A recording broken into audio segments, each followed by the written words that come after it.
Hello friends, कैसे हैं आप सब। मैं दुर्गेश चौधरी स्वागत करता हूं आपके अपने चैनल पार्थ जोन में। मित्रों, आज हम लोग प्राचीन इतिहास के स्रोत को पढ़ेंगे और देखेंगे कि प्राचीन भारत को जानने के क्या क्या स्रोत हैं। तो आइए देखते हैं प्राचीन इतिहास के स्रोत। प्राचीन इतिहास के स्रोत को जानने के 3 साधन हैं: पुरातात्विक स्रोत, साहित्यिक स्रोत और एक विदेशी विवरण। मित्रों, कहीं कहीं पर आप सबको 2 ही स्रोत देखने को मिलेंगे। ये विदेशी विवरण को भी साहित्यिक स्रोत के अंतर्गत रख दिया जाता है। तो आइए सबसे पहले देख लेते हैं कि पुरातत्व क्या होता है। वह वस्तु जो सतह के नीचे से प्राप्त होती है वह पुरातत्व है। पुरा का मतलब होता है प्राचीन और तत्व का मतलब होता है वस्तु से, अर्थात वह वस्तु जो प्राचीन काल से सतह के नीचे दबी हुई है वह पुरातत्व है। भारत में पुरातत्व विभाग की स्थापना 1861 ईस्वी में कनिंघम महोदय द्वारा शुरू हुई थी और उस समय गवर्नर जनरल लॉर्ड कैनिंग थे, लेकिन ये 1866 में समाप्त हो जाती है। फिर एक स्वतंत्र विभाग 1966 में इसकी शुरुआत होती है। पुरातत्व विभाग को इतिहास का दर्जा दिलाने का कार्य मार्टिन व्हीलर साहब को जाता है।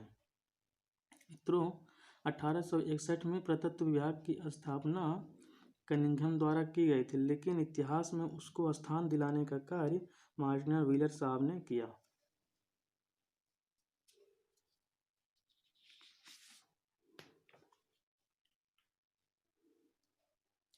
1871 में भारतीय पुरातत्व सर्वेक्षण विभाग के नाम से एक स्वतंत्र विभाग बना। इसके महानिदेशक कनिंघम महोदय बने। पुरातत्व में प्राप्त वस्तुओं के परिरक्षण के लिए लॉर्ड कर्जन ने कलकत्ता मेमोरियल का स्थापना किया। 1906 में लॉर्ड कर्जन द्वारा भारतीय पुरातत्व सर्वेक्षण विभाग को अस्थायी रूप दिया गया। पुरातात्विक स्रोत, ये देखते हैं पुरातात्विक स्रोत क्या क्या हैं। तो सबसे पहले अभिलेख, मुद्रा, मृद्भांड, स्मारक और मूर्तिकला। मित्रों, अभिलेखों के अध्ययन को एपिग्राफी कहते हैं और मुद्रा के अध्ययन को न्यूमिस्मेटिक्स कहते हैं और मुद्रा शास्त्र भी कहते हैं। प्राचीन तिथियों का अध्ययन पैलियोग्राफी कहलाता है।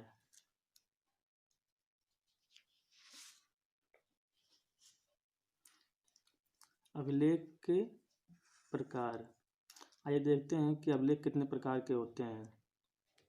पहला है राजज्ञा प्रकार के अभिलेख। यह वह अभिलेख है जिसमें राजा के आज्ञा को अंकित किया जाता था।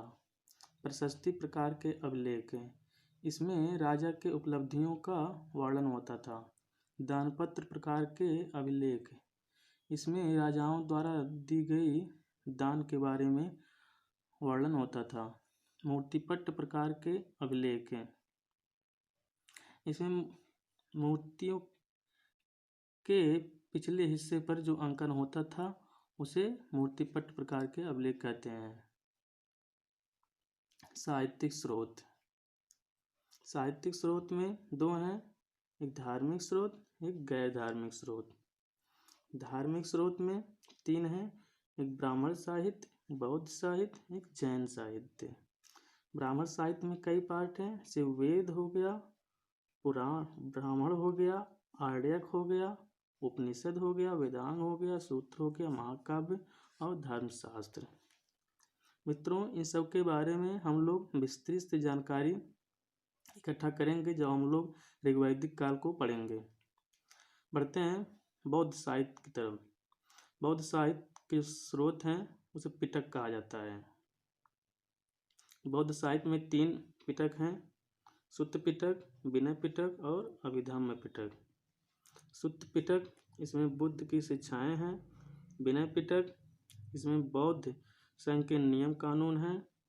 अभिधम्म पिटक इसमें अशोक के समकालीन बौद्ध भिक्षुओं की जीवनी है।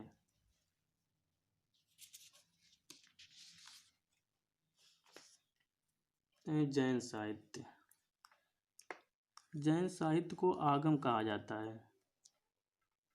इसके भी कई पार्ट हैं, जैसे आचारंग सूत्र, जैन भिक्षुओं के आचार नियमों का हमें उल्लेख है। भगवती सूत्र, इसमें महावीर के जीवन पर प्रकाश पड़ता है। न्यायधम्म कहाँ, इसमें महावीर की शिक्षाओं का संग्रह है। सबसे प्राचीन जैन ग्रंथ महावीर स्वामी द्वारा रचित पुव्वो है। आइए देखते हैं गैर धार्मिक स्रोत क्या क्या है। अर्थशास्त्र, जो कि चाणक्य द्वारा लिखित पुस्तक है। चाणक्य को विष्णुगुप्त और कौटिल्य भी कहा जाता है, जो कि चंद्रगुप्त मौर्य के गुरु भी थे। और चंद्रगुप्त मौर्य के समय की जानकारी इस पुस्तक अर्थशास्त्र में मिलती है। इंडिका ये मेगास्थनीज द्वारा लिखित पुस्तक है। इंडिका से भी चंद्रगुप्त मौर्य के समय की जानकारी मिलती है। ये मेगास्थनीज सेलुकस निकेटर का राजदूत था, जो कि मौर्य दरबार में आया था। मुद्रा राक्षस विशाखदत्त द्वारा लिखित पुस्तक है। कथा सरित सागर सोमदेव द्वारा लिखित पुस्तक है। बृहत कथा मंजरी क्षेमेंद्र द्वारा लिखित पुस्तक है। अभिज्ञान शाकुंतलम कालिदास द्वारा लिखित पुस्तक है। यह कालिदास की सबसे प्रसिद्ध पुस्तक है। पंचतंत्र यह विष्णु शर्मा द्वारा लिखित पुस्तक है। यह गुप्तकालीन पुस्तक है।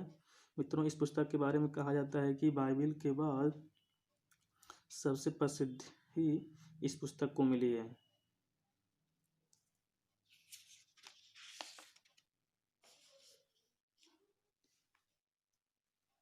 विदेशी यात्रियों का विवरण। तो आइए देखते हैं विदेशी यात्रियों के विवरण कौन कौन से हैं। यूनानी लेखक, चीनी लेखक, मुस्लिम लेखक। सर्वप्रथम यूनानी लेखक को देखते हैं। टेसियस यह ईरान का राजवैद्य था। निरियाकस अरिस्टोबुलस यह सिकंदर के समकालीन थे। डायमेकस यह बिंदुसार के समकालीन थे। यह सीरियन नरेश अंतियोकस का राजदूत था। डायोनिसियस यह अशोक का समकालीन था। यह मिस्र नरेश फिलाडेल्फस का राजदूत था। प्लिनी इनकी पुस्तक नेचुरल हिस्टोरिका है।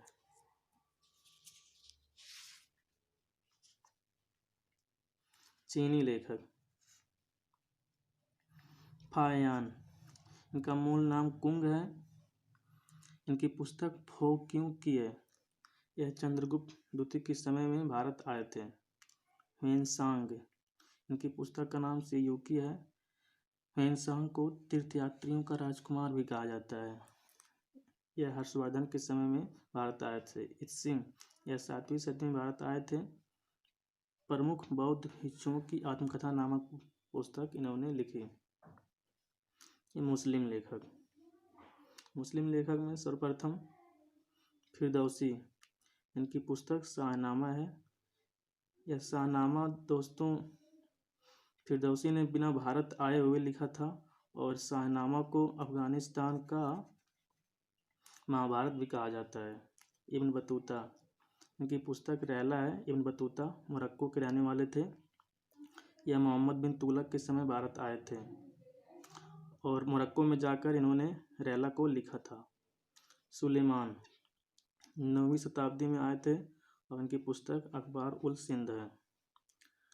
अलबरूनी या अबू रेहान, इनकी पुस्तक तहकीक ए हिंद या किताब उल हिंद भी मिलता है, या मेन मकाला भी कह सकते हैं।